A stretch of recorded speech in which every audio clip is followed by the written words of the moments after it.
Hi everybody, welcome to the Magical Garden with Bernadette, and today I wanted to talk to you about how you can grow plants on the cheap.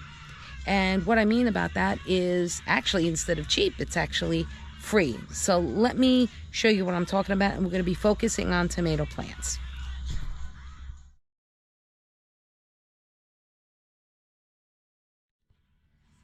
So what we are looking at here are my tomato plants, and you can see that I actually grow this in a raised bed container. This is I think I got this about $100 or so over at BJ's. So I was able to pick up a couple of these. I pick one or two up every year, and on my small little container, excuse me, not small little container garden anymore, but on my deck I use these. Alrighty, so now I'm going to show you these tomato plants. This plant actually came off of this big plant that you see here. You can see I have everything trellised up here, and I have this young one here, and it's really quite healthy. And you can see that it already has flowers. Let me zoom in on that one a little bit, and you could see these, what I call sun leaves. And now we see this little plant, this little piece of plant called a sucker. Okay, so do you see how this main branch comes up, and then we have this sun leaf or sun branch coming off? This little one, if allowed to grow to be maybe as long as this branch, will actually become a brand new tomato plant. Let me just zoom out because the leaf is in the way. Alrighty, so once this becomes long, you know, pretty much like this, you cut it off, you take snippers and you cut it off, and you can literally just put it right in the ground. And that is what I did with all of these. The reason why that is possible, I know it might be really hard to see here, but if you look at the stem of a tomato, it's actually fuzzy. And where all of these little hairs are, will develop a root. So if you take that sucker, we have a little one here, and as I mentioned, this one, if you take that off, once it's long enough, and you put it in the ground, in about, I would say maybe 2 weeks, you're going to see that it starts to firm up. It's not floppy anymore. It'll flop for a while. You know, it's transplant and has to develop new roots. But once you do that, a big plant will grow. So you can actually do this. Let me see if I can just find another sucker here.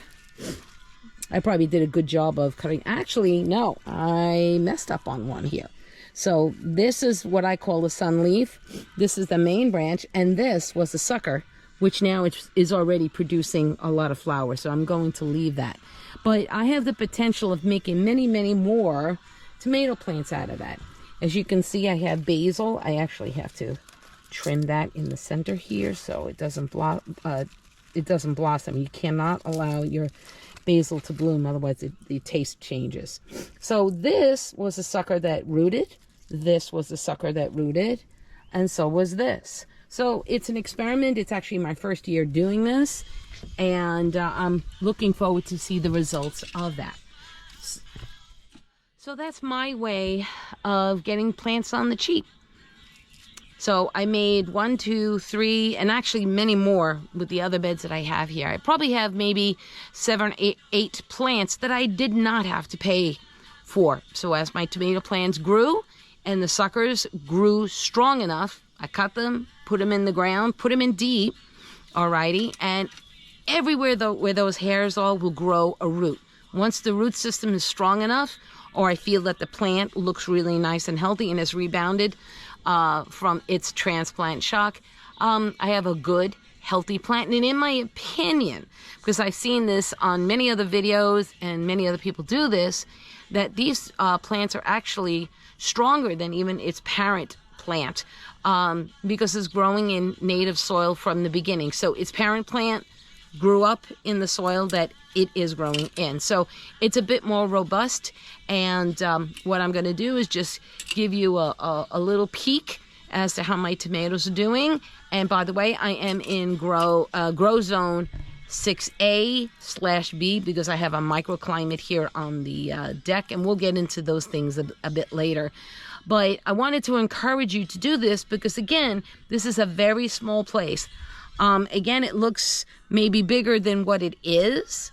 You can see there's my green stalk back there, and I have a pallet garden. And all my banisters, they all have plants on them. So you can do this, alrighty?